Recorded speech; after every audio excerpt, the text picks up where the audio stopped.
Bismillahirrahmanirrahim. Assalamualaikum warahmatullahi wabarakatuh. Alhamdulillahirabbil alamin. Wassalatu wassalamu ala asyrafil anbiya'i wal mursalin wa ala alihi washabihi ajmain, amma ba'd. Selamat pagi anak-anakku sekalian. Bagaimana kabarnya semua? Sehat, Ji? Mudah-mudahan kita semua senantiasa diberikan kesehatan oleh Allah Subhanahu wa taala. Amin ya rabbal alamin. Baik anak-anakku sekalian, pada kesempatan pagi ini kita akan melanjutkan pembelajaran kita secara daring atau online.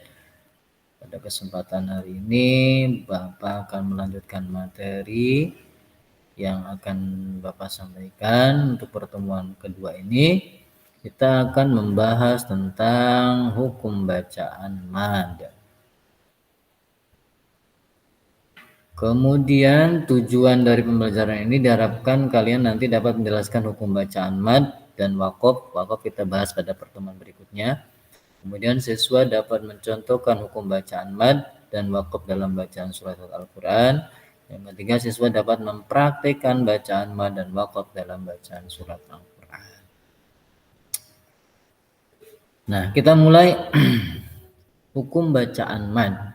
Nah, sebelum kita membahas tentang hukum bacaan mad, kita sama-sama tahu bahwa hukum bacaan mad merupakan bagian dari ilmu tajwid. Ilmu tajwid adalah ilmu yang mempelajari tentang tata cara membaca Al-Quran. Jadi ketika kita membaca Al-Quran, kita tidak bisa seenaknya. Ada kaidah-kaidah yang mengatur ketika kita mau membaca Al-Quran. Nah, semuanya diatur dalam ilmu tajwid itu. Hukum mempelajari ilmu tajwid adalah fardu kifayah, tetapi ketika membaca Al-Quran, hukum menggunakan ilmu tajwid adalah fardu ain. Hukum kita mempelajari ilmu tajwid adalah fardu kifayah. Fardu kifayah itu seperti apa? Contohnya misalkan seperti sholat jenazah. Misalkan ada dalam satu kampung ada orang yang meninggal, itu apakah semua orang satu kampung itu ikut menyolatkan? Kan kadang-kadang tidak, hanya beberapa orang saja. Nah, beberapa orang yang menyolatkan yang meninggal tersebut itu sudah menggugurkan kewajiban yang lain yang tidak ikut menyolatkan. Berarti bisa ditarik kesimpulan bahwa fardu kifayah itu kewajiban, fardu itu kan wajib. Kewajiban yang dibebankan kepada satu kelompok atau golongan, ketika ada dari kelompok itu atau golongan itu yang mewakili, maka yang lain dianggap sudah menggugurkan kewajibannya. Itu fardu kifayah. Jadi ketika kita belajar ilmu tajwid adalah fardu kifayah. Paling tidak kita mewakili keluarga kita. Misalkan mungkin ayah ibu kita dulu belum sempat belajar ilmu tajwid, kita diberi kesempatan belajar, paling tidak kita mewakili keluarga kita. Sudah menggugurkan kewajiban anggota keluarga kita yang mungkin belum sempat belajar ilmu tajwid. Nah, tetapi ketika membaca Al-Quran per individu wajib hukumnya menjadi fardu ain membaca Al-Quran menggunakan ilmu tajwid tadi. Kemudian pengertian mad. Mad secara bahasa artinya panjang atau memanjangkan. Sedangkan menurut istilah, mad itu memanjangkan suara bacaan suatu huruf menurut aturan dalam membaca Al-Quran. Memanjangkan suara bacaan suatu huruf menurut aturan dalam membaca Al-Quran. Huruf mad itu ada 3. Ini kuncinya. Huruf mad itu ada 3. Ada alif, ya, dan waw. Alif, ya, dan waw. Ini adalah huruf mad. Huruf mad ada 3. Ada huruf alif, ya, dan waw. Kemudian pembagian hukum bacaan mad. Hukum bacaan mad dibagi 2. Ada mad asli atau mad tabi'i, dan yang kedua ada mad far'i. Mad asli atau mad tabi'i, yang kedua adalah mad far'i. Mad asli kita bahas, al-mad asli atau al-mad tabi'i. Dikatakan hukum bacaan mad asli atau mad tabi'i apabila 1. huruf alif sebelumnya berharokat fathah atau huruf alif ini tidak berharokat, huruf sebelumnya berharokat fathah. Contohnya an-nasu. Adabun. Nah, lihat di sana ada huruf alif yang tidak berharokat, huruf sebelumnya berharokat fathah.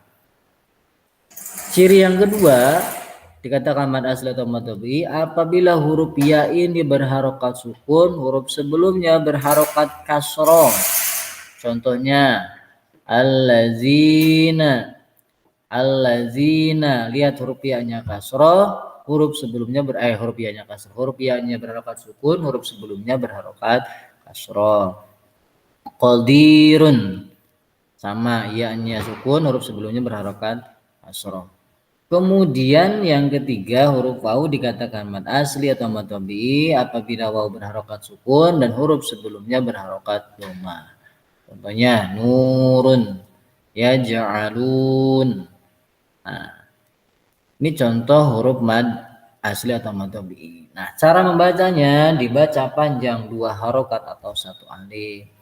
An-nasu adzabun, allazina qadirun, nurun, yaj'aluna. Nah, dibacanya panjangnya 2 harokat atau satu alif. Jadi kuncinya ada 3 untuk huruf mad asli, huruf alif fathah, ya kasroh, waw dhammah. Itu kuncinya. Itu ya. Kemudian yang kedua untuk mad far'i. Mad far'i itu apa? Secara bahasa far'i itu artinya cabang atau bagian. Berarti dikatakan mad far'i karena ini merupakan pengembangan dari mad tabi'i. Namun karena ada sebab-sebab tertentu maka mad ini menjadi mad far'i. Jadi ini merupakan pengembangan dari mad asli atau mad tabi'i. Nah, ini yang menjadi karena cabangnya itu banyak, jadi beberapa bagian. Jadi macam-macam mad far'i. Yang pertama ada mad wajib mutasil. Mad wajib mutasil. Wajib artinya harus, mutasil artinya bersambung. Maksudnya hukum bacaan disebut mad wajib mutasil terjadi apabila salah satu huruf mad tabi'i bertemu dengan hamzah di dalam satu kalimat. Ini kuncinya. Salah satu huruf mad tabi'i bertemu dengan hamzah dalam satu kalimat. Cara membacanya adalah dipanjangkan sampai 2,5 alif atau 5 harokat. Contohnya misalkan lihat di sini ada kalimat jaa. Nah, di sana ada huruf mad alif bertemu dengan hamzah dalam satu kalimat. Kemudian as-sa'ila, sa'ina. Sin di sini ada huruf alifnya kemudian bertemu dengan hamzah. Contoh lain, hunafa'a. Nah, ini juga sama alif bertemu dengan hamzah. Kemudian wazi'a, ini huruf madnya iya kemudian bertemu dengan hamzah. Selanjutnya salasata quru'i. Nah, ini sama huruf madnya wawu bertemu dengan hamzah. Kemudian su'uddar. Nah, wawu sama huruf madnya bertemu dengan hamzah. Nah, ini yang disebut dengan mad wajib mutasil. Cara membacanya adalah dipanjangkan 5 harokat.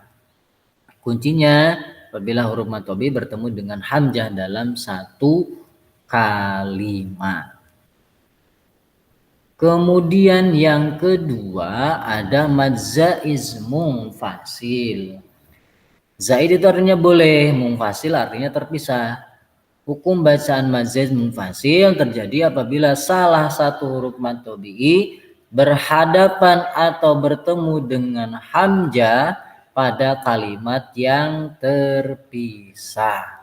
Nah, bedanya dengan mad wajib, kalau mad wajib itu bertemunya dalam satu kalimat, kalau mad zaiz munfasil bertemunya dalam kalimat yang terpisah. Cara membacanya sama, 2,5 alif atau 5 harokat. Contohnya, misalkan di sini allazina at'amahum.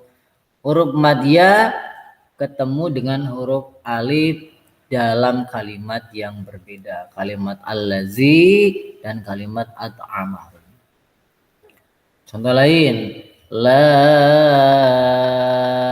a'budu, sama huruf madnya alif bertemu dengan hamzah atau alif dalam kalimat yang terpisah, kalimat la dan kalimat a'budu. Contoh lain, ma aghna anhu, huruf madnya alif bertemu dengan hamzah dalam kalimat yang terpisah, kalimat ma dengan aghna. Kemudian contoh lain, fi ahsani taqwim, ada huruf madnya iya ketemu dengan hamzah dalam kalimat yang terpisah. Fi satu kalimat, ahsan satu kalimat. Contoh lain, fiha abada, huruf madnya alif bertemu dengan hamzah dalam kalimat yang terpisah, fiha dan kalimat abada. Ini contoh bacaan madza ismung fasil. Jadi yang membedakan antara mad wajib mutasil dengan madza ismung fasil itu bertemunya mad tabi'i itu dengan hamzah kalau mad wajib dalam satu kalimat, kalau mad zaid dalam kalimat yang terpisah. Kemudian yang ketiga ada mad lazim musaqqal qilmi. Lazim berarti pasti, musaqqal artinya diberatkan. Qilmi dari asal kata kalimah artinya kata. Hukum bacaan mad lazim musaqqal qilmi terjadi apabila salah satu huruf mad tabi'i bertemu atau berhadapan dengan huruf yang bertasydid di dalam satu kalimat, maka membacanya harus dibaca panjang lebih dahulu baru ditasydidkan. Dan panjangnya sampai 6 harokat atau 3 alif. Dengan tetap memperhatikan huruf rangkap yang ditandai dengan tasydid sesudah mad. Nah, ini contohnya apa? Misalkan ini contohnya nih. Tahadduna. Nah, jadi haknya dulu dibaca panjang 6 harokat, kemudian baru ditasydidkan. Tahadduna.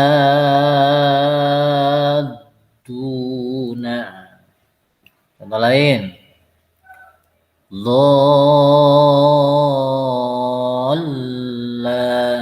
Donya dulu dibaca panjang 6 harokat, kemudian ditasydidkan. Contoh lain yang sering kita dengar dalam Quran surat Al-Fatihah, waladhdallin. Donya dulu dipanjangkan 6 harokat, kemudian ditasydidkan. Kemudian at-tammatu,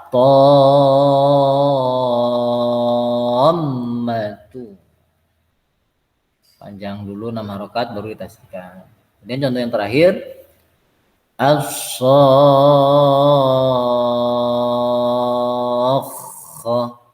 sama. Jadi intinya untuk mad lazim musaqqal qilmi ini, nah jadi dibacanya panjang dulu 6 harokat, kemudian ditasydidkan kepada huruf yang berikutnya. Kemudian yang keempat ada mad lazim mukhaffaf qilmi.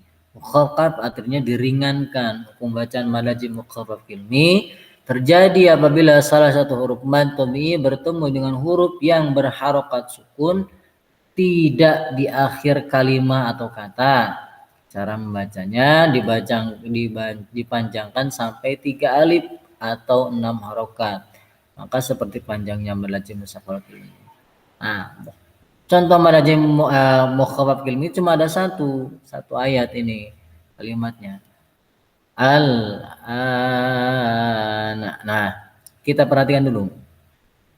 Terjadi apabila salah satu huruf mad tabi'i bertemu dengan huruf yang berharokat sukun tidak di akhir kalimat. Cara membacanya dipanjangkan sampai 3 alif dan atau 6 harokat. Berarti ini cara bacaan dibaca dulu. Al-ana. A-nya dulu, alifnya dulu dibaca panjang, 6 harokat, kemudian baru huruf selanjutnya. Al-ana. Ini cuma ada satu huruf mukhafaf ilmi, yaitu kalimat ini. Kemudian yang kelima ada mad layin. Layin artinya lunak. Pembacaan mad layin terjadi apabila ada huruf mad baik yang berupa waw sukun atau ya sukun, huruf yang sebelumnya berharokat fathah. Ini kuncinya. Waw sukun, ya sukun, huruf sebelumnya berharokat fathah. Contoh al baiti, iya-nya sukun, ya huruf sebelumnya ba-nya berharokat fathah. Al baiti. Nah, ini mad layin. Contoh lain, aro'aita. Ini juga sama mad layin. Quraisyin, ya sukun sebelumnya fathah, mad layin. Da'auhum, waw sukun, huruf sebelumnya fathah. Da'auhum, auhum, ini mad layin. Tawasaw, tawasaw, waw sukun sebelumnya fathah. Khaufin, waw sukun sebelumnya fathah. Jadi kuncinya waw sukun atau ya sukun, huruf sebelumnya berharokat fathah. Itu disebut dengan mad layin. Kemudian yang berikutnya, yang nomor 6, ada mad arid li sukun. Mad arid li sukun. Arid artinya tiba-tiba atau baru, sukun artinya mati. Hukum bacaan mad arid li sukun terjadi apabila mad tabi'i atau mad layin bertemu atau berhadapan dengan huruf yang berharokat tidak sukun tidak asli atau diwakafkan. Contoh misalkan, lihat. Di sini ada kalimat ma ta'buduna. Nah, ditulisnya adalah ma ta'buduna. Nah, ini ketika waqaf berhenti, na yang berharokat fathah, aslinya fathah, ini berubah menjadi sukun. Ini namanya sukun tidak asli. Nah, ini ketika misalkan berhenti membacanya, ini harus dibaca.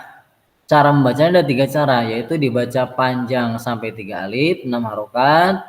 Kemudian bisa dibaca panjang sampai 2 alif 4 harokat, atau bisa dibaca panjang 1 alif atau 2 harokat. Contohnya misalkan ini dibuat kita panjang. Ma ta'budun, atau ma ta'budun, atau yang 2 alif atau 1 alif ma ta'budun. Sama ini malikin nas, ilahin nas, tergantung mau dipilih mau yang mana, 3 alif, 2 alif ataupun 1 alif. Rabbil alamin. Nah, alamina, nun yang harusnya berharokat fathah karena dibacanya waqaf berhenti, nunnya berubah menjadi sukun tidak asli. Rabbil alamin. Nah, itu tentang mad arid li sukun. Nah, jadi untuk pembelajaran hari ini kita cukup sampai 6 dulu ya. Tadi ada mad asli atau mad tabi'i, kemudian yang kedua ada apa? Mad far'inya kita bahas mad wajib mutasil, mad zaid munfasil, mad lazim musaqqal ilmi, mad lazim mukhafaf ilmi, mad layin, dan mad arid li sukun.